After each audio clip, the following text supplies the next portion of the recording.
मधुर और मीठे नाम में एक बार फिर से आप सबों को जय मसीह की। परमेश्वर का हम लाखों करोड़ों बार एक बार फिर से धन्यवाद करते हैं कि उस जीवित परमेश्वर ने हम पर अपना अनुग्रह बनाए रखा है और आज फिर से हमें मौका दिया है कि हम उसके भवन में आ सकें। और जैसा कि आज का दिन है ऐश वेडनेसडे और रात बुधवार भी आज के दिन को कहा जाता है और आज ही वो दिन होता है जब हम अपने लैंड डेज में जो है प्रवेश करते हैं और 40 दिन के उपवास काल में या 40 दिन के रोजों में हम प्रवेश करते हैं। और आज का जो दिन होता है वो पहले उपवास का दिन होता है और आज से लगभग जो है 6.5 हफ्ते जो है आने वाला जो ईस्टर तक का जो होली वीक तक का जो समय होता है उन दिनों में जो है हम इस अपने उपवास काल को बनाते हैं। और जब भी हम इन उपवास काल को बनाते हैं तो संडे को हम उपवास के दिनों पे काउंट नहीं करते हैं और इसलिए जो है जो संडे के दिन को छोड़कर जो बाकी जो 40 दिन बचते हैं तो हम इन 40 दिनों में हम बहुत सारे काम हम जैसे करते हैं, जैसे कि हम पश्चाताप करते हैं, प्रभु की नज़दीकी में आते हैं, वचन पढ़ते हैं, प्रार्थना करते हैं और अपने आप को परमेश्वर के आगे दीन और नमन करते हुए जो हम इस समय में आगे बढ़ते हैं तो धीरे धीरे हम प्रभु यीशु मसीह की क्रूस की तरफ बढ़ते हैं ना। उनके गुड फ्राइडे के दिन जब उनको क्रूस पर चढ़ाया गया तो फिर उसके बाद हम तीसरे दिन ईस्टर में प्रवेश करते हैं। तो आज का जो दिन है क्रिसमस के बाद जो एक बीच का समय था उसके बाद फिर हम एक नई इवेंट जो कि प्रभु यीशु मसीह की जिंदगी में एक बड़ी महत्वपूर्ण घटना हुई, उनका मरना और उनका दोबारा जी उठना जो है, तो आज से उसको उन दिनों को काउंट किया जाता है। और आज जो रात बुधवार जिसे कहा जाता है ऐश वेडनेसडे जहाँ कहा जाता है, तो आज वचन के हिस्से हमारे सामने पढ़े गए यशायाह उसका 58 चैप्टर और पहला कुरिन्थियों 9:24 से 27, मत्ती में 6 अध्याय हमने कुछ हिस्से पढ़े। आज का जो थीम है the spirit of Christian discipline, मसीह अनुशासन की आत्मा, मसीह अनुशासन की आत्मा। तो इसी जो वचन के हिस्से हैं इन पे थोड़ी देर हम मनन करें किस तरह से परमेश्वर इन दिनों में चाहता है कि हम परमेश्वर के और भी नजदीक आए और भी उसके साथ समय बिताएं। तो हम जैसा कि पवित्र बाइबल हमें बताती है कि वैसे तो प्रतिदिन हमारे लिए क्रूस को याद करने का दिन है, प्रतिदिन हमें प्रभु की संगति में रहने का दिन है, लेकिन जब ये उपवास काल का समय आता है तो ये 40 दिन के जो उपवास काल है, खासकर प्रभु यीशु मसीह की जब परीक्षा हुई थी और जब उन्होंने मिनिस्ट्री शुरू की और बपतिस्मा लिया, उसके बाद परमेश्वर का आत्मा उन्हें 40 दिन तक जंगल में ले गया और वहां पर उन्होंने कोई भोजन नहीं किया और उस दौरान प्रभु यीशु मसीह प्रार्थना कर रहे थे और जैसे ही वो 40 दिन पूरे होते हैं तो शैतान प्रभु यीशु मसीह के पास आकर उनकी परीक्षा करता है और वो आगे आने वाले संडे में हम उस पर मनन करेंगे। लेकिन मेन आज हमारे जो जिस पर हम मनन कर रहे हैं किस तरह से ये 40 दिन जो है या जो उपवास का समय है वो हमारे लिए महत्वपूर्ण है। और साल भर हम बहुत बिजी रहते हैं, अलग अलग मूड्स में रहते हैं। हम क्रिसमस का मूड है या हम अपने सेंट फ्रांसिस डे मनाते हैं, उसके बाद हमारे कई छोटे छोटे प्रोग्राम्स होते हैं, लेकिन उन सब के बीच में ये जो समय है हमारा 40 दिन का, ये बहुत ही महत्वपूर्ण समय है जहाँ पर हम हर एक व्यक्ति, चाहे हम पास्टर हैं, चाहे हम कलीसिया के लोग हैं, चाहे हम एल्डर हैं, कोई भी क्यों ना हो, हम अपने आप को झांकते हैं इस इन दिनों में ज्यादा से ज्यादा, है ना। वैसे तो हर दिन हमें ऐसा करना चाहिए, लेकिन जब हम इन 40 दिनों में प्रवेश करते हैं तो इन समयों में या इन 40 दिनों में हम ज्यादा से ज्यादा अपने आप को टटोलते हैं, जांचते हैं, हम उपवास रखते हैं, हम प्रार्थना करते हैं और परमेश्वर की नजदीकी में हम अपने आप को रखने का या उसके पास आने का प्रयास करते हैं। बहुत सारे लोग कुछ चीजों से अपने आप को अलग करते हैं, चाहे कुछ लोग शराब नहीं पीते इन दिनों में, कुछ लोग तरह तरह के जो भोजन है वो उन दिनों में नहीं खाते हैं, या कुछ नशे हैं और कुछ लोग छोड़ देते हैं। तो कई लोग अलग अलग तरीके से जो है इन दिनों को मनाते हैं और इनको पवित्र मानते हैं और मानना भी चाहिए जो है, क्योंकि प्रभु के नाम से जो है हम इन दिनों को अलग करते हैं। हालांकि बाइबल में कहीं भी 40 दिन का उपवास अलग से रखने के लिए इंस्ट्रक्शन नहीं है, बल्कि ये कलीसिया में जैसे जैसे कलीसिया की उन्नति हुई तो कलीसिया ने प्रभु यीशु मसीह के उन 40 दिनों को ध्यान में रखते हुए किस तरह से उन्होंने दुख उठाया अपनी मिनिस्ट्री से पहले जो है, तो उन दिनों को याद करते हुए कलीसिया जो है इन गुड फ्राइडे से पहले, ईस्टर से पहले जो है इन 40 दिनों को मनाती है। और एक और इसमें फर्क ये है कि जब प्रभु यीशु मसीह की मिनिस्ट्री शुरू हुई थी तब उन्होंने 40 दिन का उपवास रखा था, और हम जो कलीसिया जो है उपवास को जो मनाती है जब यीशु मसीह की मृत्यु हुई जाए होने वाली है, तो जब यहाँ से शुरू करके हम गुड फ्राइडे तक पहुंचते हैं, उसके बाद गुड फ्राइडे के दिन प्रभु यीशु मसीह को बलिदान कर दिया जाता, यीशु मसीह बलिदान हो जाते हैं, उसके बाद वो पुनरुत्थान को प्राप्त करते हैं। तो ये कलीसिया के कैलेंडर में जो है, चर्च के कैलेंडर में ये प्रभु यीशु मसीह की मृत्यु से पहले इस चीज को जो है ऐड किया गया, ताकि हम प्रभु यीशु मसीह के उन दुखों में अपने आप को शामिल कर सकें, ये महसूस कर सकें कि किस तरह से प्रभु यीशु मसीह का जो समय था वो दुख उठाने का, पीड़ा उठाने का, वो जो समय था कैसे यीशु मसीह के लिए वो कठिन समय रहा होगा। तो इस तरह से जो है हम इस लैंड डेज को जो है हम अपने जीवन में मनाते हैं। तो हम देखते हैं कि जो उपवास है वो हमेशा ही एक बड़ा महत्वपूर्ण स्थान रखता है पुराने नियम में भी। अगर हम बहुत जगह देखते हैं, चाहे हम नेहम्या को देखें या चाहे हम योना की पुस्तक में देखें या अन्य दाऊद के भजनों में देखें, कई बार जो है उपवास की बात की गई है, कही गई है। और होशे में, आमोस की पुस्तक में जो है लोगों को आह्वान किया गया है कि आओ जो है परमेश्वर के पास आओ, उसको खोजो, उपवास रखो, पश्चाताप करो, छोटे बड़े बच्चों को, बुजुर्गों को, सबको जो है लेकर आओ। जो इस तरह से पुराने नियम में जब उपवास किया जाता तो मेन बहुत सारे उसके रीजन होते थे, लेकिन एक दो रीजन जो है वो मैं आपको बताना चाहता हूँ कि अगर हम पुराने नियम में देखते हैं कि लोग उपवास करते थे तो कई बार गहरा शोक व्यक्त करने के लिए, जो बहुत सारा दुख प्रकट करने के लिए वो लोग उपवास करते थे। अगर हम पहला शमूएल उसका 31वां अध्याय और 13वीं आयत पढ़ते हैं, तो जब शाऊल मर गया तो शाऊल के मरने के बाद लोगों ने 7 दिन तक उपवास किया था और लोग बहुत दुखी रहे, बहुत परेशान रहे, या उन्होंने उस शोक को प्रकट किया कि हमारा जो राजा था वो मर गया है। उसके बाद कई बार जो विपत्तियां होती थी, चाहे किसी लोगों पर या देश पर या इस्राएलियों पर कोई विपत्ति आने वाली होती थी, तो वो लोग अपने आप को दीन और नमन करते थे, टाट ओढ़ लेते थे और अपने सिर पर राख लगाते थे और परमेश्वर के आगे वो पुकारते थे परमेश्वर को। और कई बार जो व्यक्तिगत रीति से भी लोग उपवास करते थे और कोई किसी परमेश्वर की इच्छा को जो दंड की आज्ञा है उसको बदलने के लिए जो है लोग उपवास करते थे। अगर हम दूसरा शमूएल 12 अध्याय पढ़ें 16 से 17 में, जब दाऊद को एक बेटा हुआ था तो वो बेटा जो है वो बीमार हो गया था और दाऊद जो है कई दिन तक उपवास करता रहा कि वो बेटा बच जाए। लेकिन वो बेटा जो है जब मर गया तो दाऊद उठा और उठकर उसने मुंह धोया, सब कुछ जो है उसने खाना पीना भी खाया, वो उससे पहले खाना पीना भी नहीं खा रहा था। तो जब तक उसको उम्मीद थी कि ये बेटा बच सकता है, उसको ये परमेश्वर का जो दंड उसके ऊपर आया था उसे उम्मीद थी कि मेरी प्रार्थना से, मेरे उपवास से जो है ये बदल सकता है, तो वो कोशिश करता रहा कि इस मेरे उपवास के द्वारा, मेरी प्रार्थना के द्वारा परमेश्वर इस बच्चे को बचा दे। लेकिन वो बच्चा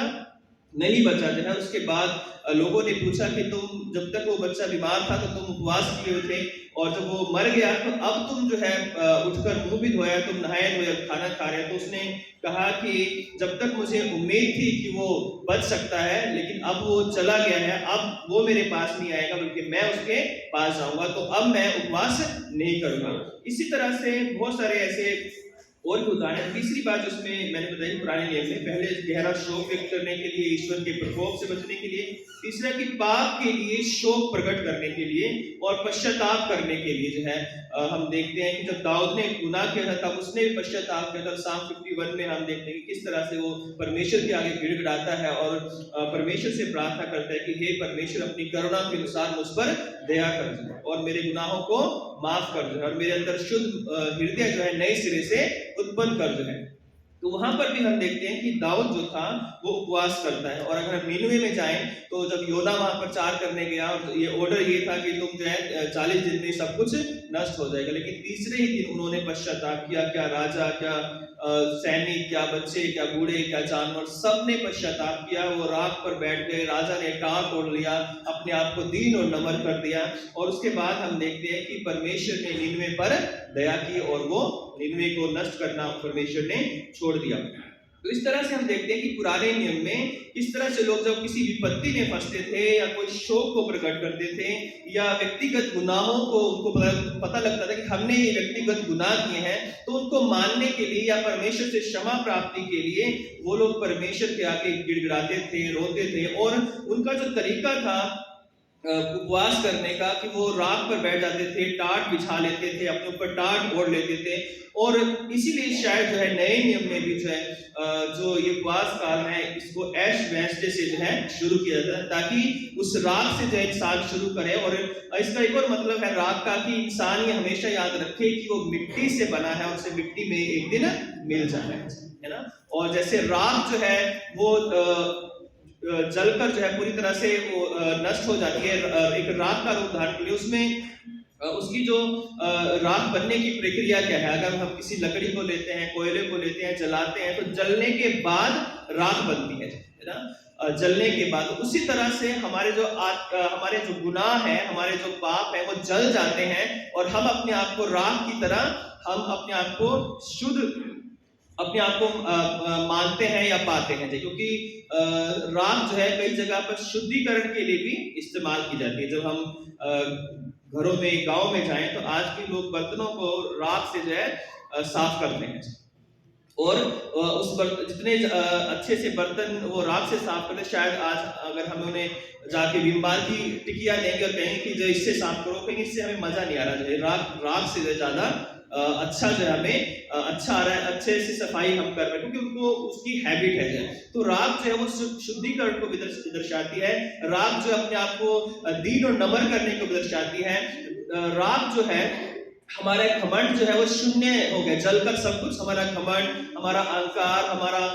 जो भी हमारे अहम की बातें हैं वो सब क्या हो गई है, खत्म हो गया। अब हम राख के साथ अपने आप को रिलेट करते हैं तो हम क्या है, मिट्टी, और हम कुछ भी नहीं है जो है परमेश्वर के आगे। और परमेश्वर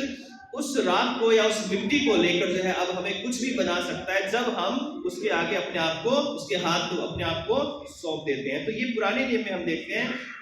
तो पुराने नियम में ना केवल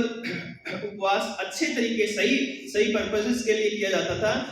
कई बार लोग उपवास को जो है एक ट्रेडिशन के रूप में या कर्म कांड के रूप में भी लोगों ने मनाना शुरू कर। इसलिए ईशाया की पुस्तक में हमने पढ़ा कि किस तरह से परमेश्वर जो है उनके उपवास की जो कमियां हैं उनको परमेश्वर बताता है कि तुम उपवास तो कर रहे हो, लेकिन सच में तुम्हारा मन जहां होना चाहिए था, तुम्हारे मन में जो परमेश्वर का भय होना चाहिए था, आदर होना चाहिए था, वो आदर जो है नहीं दिखता। इसलिए परमेश्वर जो है यशायाह को कहता है कि गला खोलकर पुकार, कुछ ना रख छोड़, नरसिंगे का सा शब्द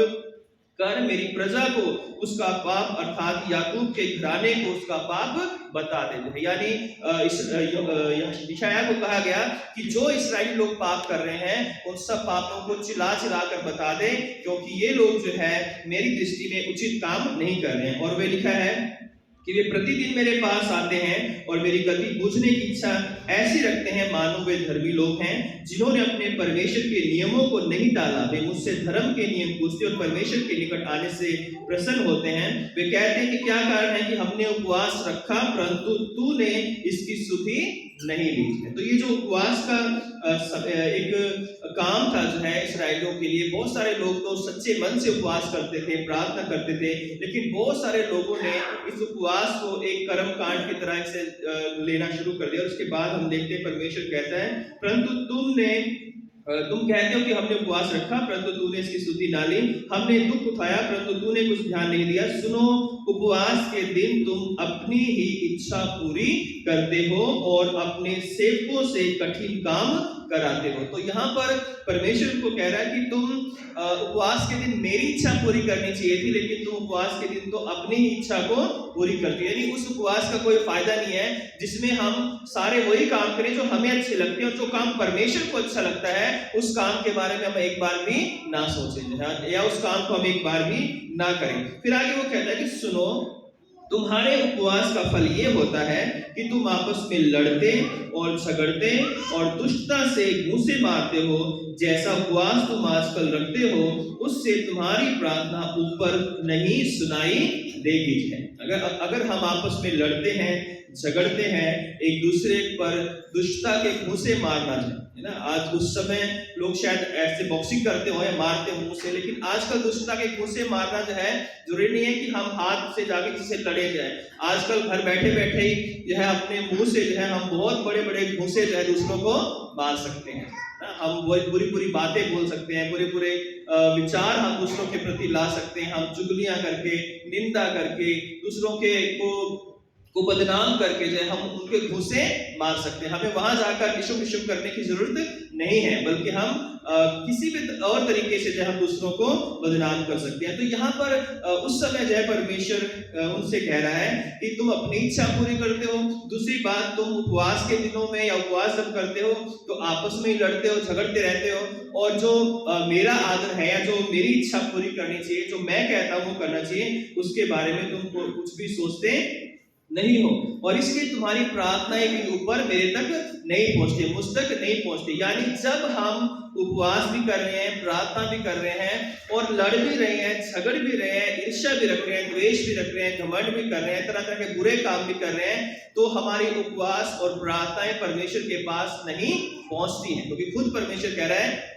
कि इस कारण तुम्हारी प्रार्थनाएं मुझ तक नहीं पहुंचती हैं। फिर आगे लिखा हुआ है कि जिस उपवास से मैं प्रसन्न होता हूं, अर्थात जिसमें मनुष्य स्वयं को दीन करे, क्या तुम इस प्रकार करते हो? क्या सिर को झाऊ की नाई झुकाना, अपने नीचे टाट बिछाना और रात फैलाने ही को तुम उपवास और यहोवा को प्रसन्न करने का दिन कहते हो? तो यहाँ पर इस्राएल लोगों ने सोचा कि सिर्फ टाट पर बैठना, रात ओढ़ना और झाऊ की तरह अपने सिर को बनाए रखना जो है, और अपने आप को ऐसा दिखाना कि हम तो बहुत धर्मी हैं, बहुत अच्छे व्यक्ति हैं, बहुत हम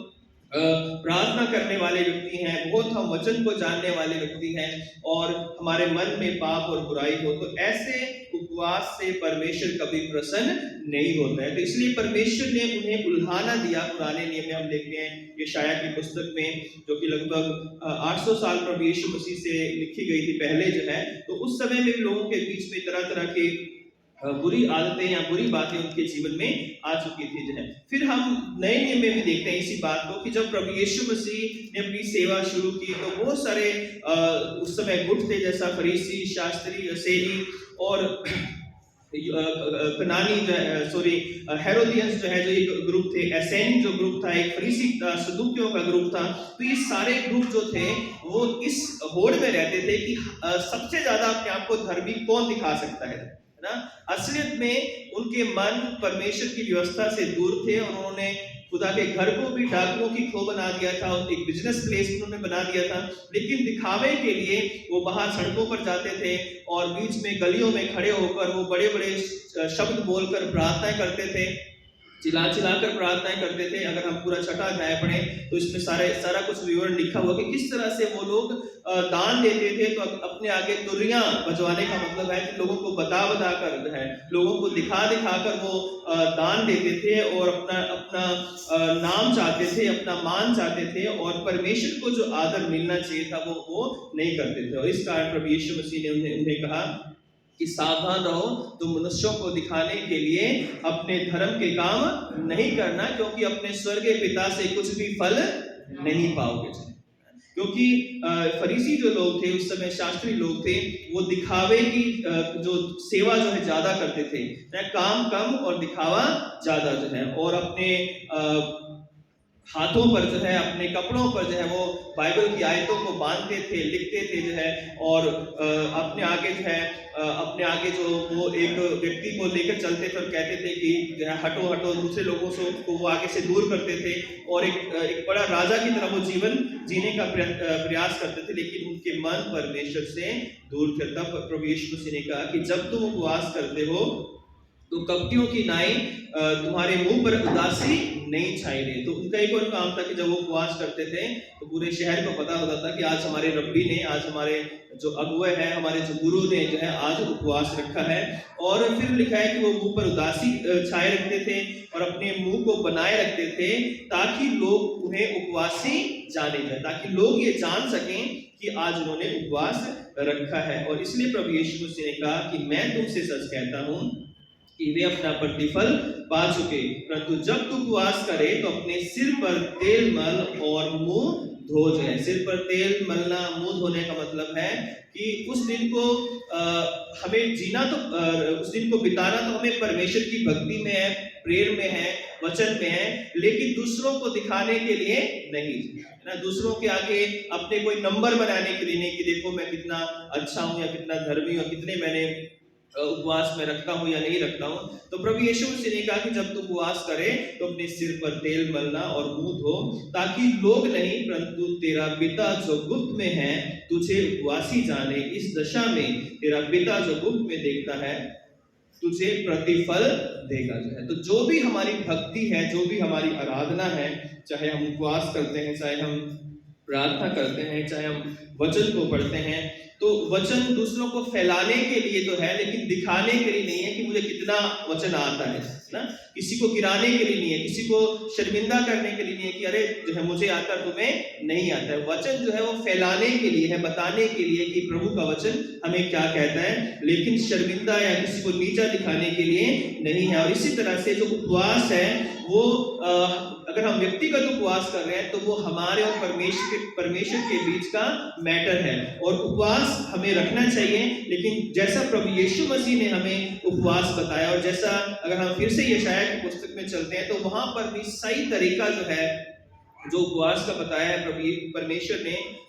यहाँ पर हम देखते हैं 6ठी आयत से, हम देखते हैं 5वीं आयत से कि लिखा हुआ है कि 6ठी आयत से, जिस उपवास से मैं प्रसन्न होता हूँ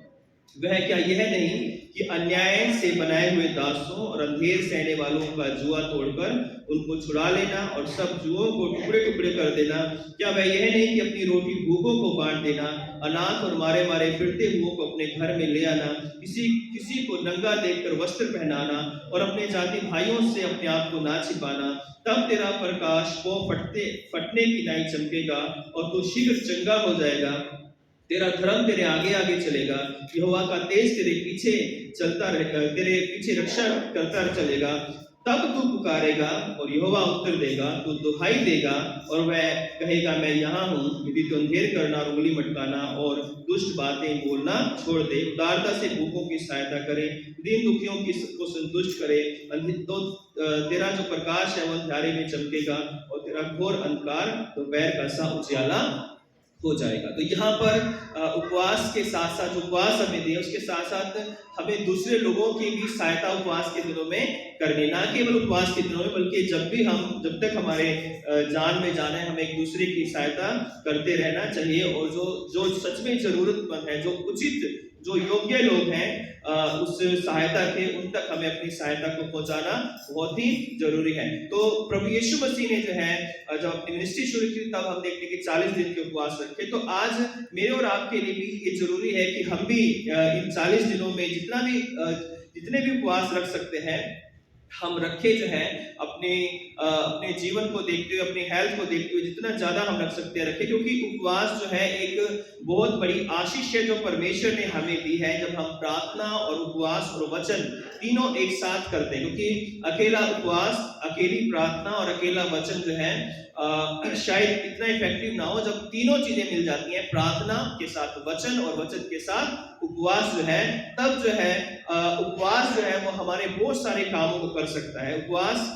हमारे मन को शुद्ध कर सकता है। एक अच्छा या उचित उपवास परमेश्वर तक हमारी प्रार्थना को पहुंचा सकता है। जैसा प्रभु ने वहां कहा कि मैं प्रार्थना क्यों नहीं सुनता, क्योंकि तुम्हारा उपवास में गड़बड़ी है या उपवास तुम सही तरीके से नहीं करते हो। और जब हम उचित उपवास करते हैं तो हमारी प्रार्थनाएं परमेश्वर तक पहुंचती हैं। उचित उपवास और प्रार्थना और वचन तीनों जब साथ साथ चलते हैं तो हमारी जिंदगी में बड़े बड़े परिवर्तन और बड़े बड़े काम परमेश्वर करता है। उचित उपवास हमें परमेश्वर की सामर्थ से भरता है। अगर हम प्रार्थना में, वचन में, उपवास में रहते हैं तो परमेश्वर की प्रेजेंस को, उसकी उपस्थिति को, उसके पवित्र आत्मा को हम अपने जीवन में महसूस कर सकते हैं। उचित उपवास हमें परमेश्वर की शक्ति में और घनिष्ठता से लेकर आता है और हम उसके साथ जुड़ जाते हैं। उचित उपवास जो है वो हमारे जीवन को बदलता है। जितना हम उपवास या प्रार्थना और वचन पढ़ते हैं तो वचन की सामर्थ, प्रार्थना की सामर्थ, उपवास की सामर्थ जो है वो हमारे व्यक्तिगत अपने पर्सनल लाइफ को पहले बदलती है। और जब हमारा पर्सनल लाइफ चेंज होती है तो उसमें वो चेंज जो है वो दूसरों को दिखाई देता है और वो चेंज जो है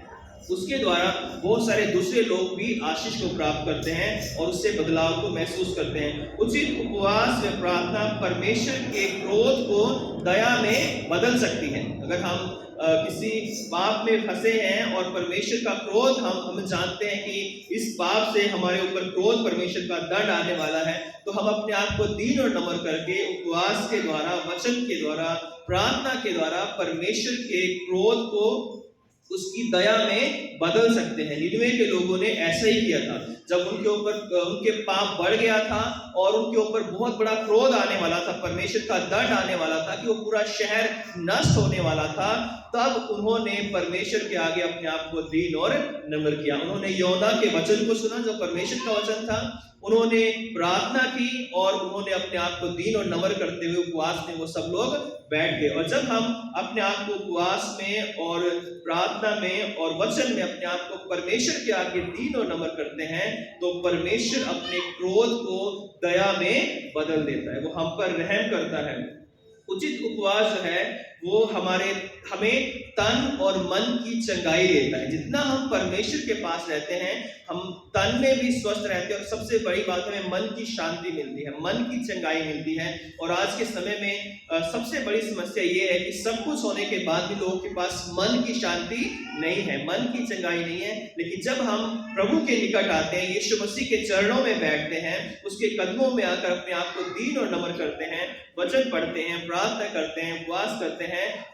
तो ये जो उपवास है वो हमारे मन को चंगा कर देते हैं, मन को शांति देते हैं और हमें अपनी तसल्ली से भर देते हैं। उचित उपवास जो है वो हमें ना केवल हमारी जरूरतों को पूरा करते हैं बल्कि हमें प्रभु यीशु मसीह के दुखों में,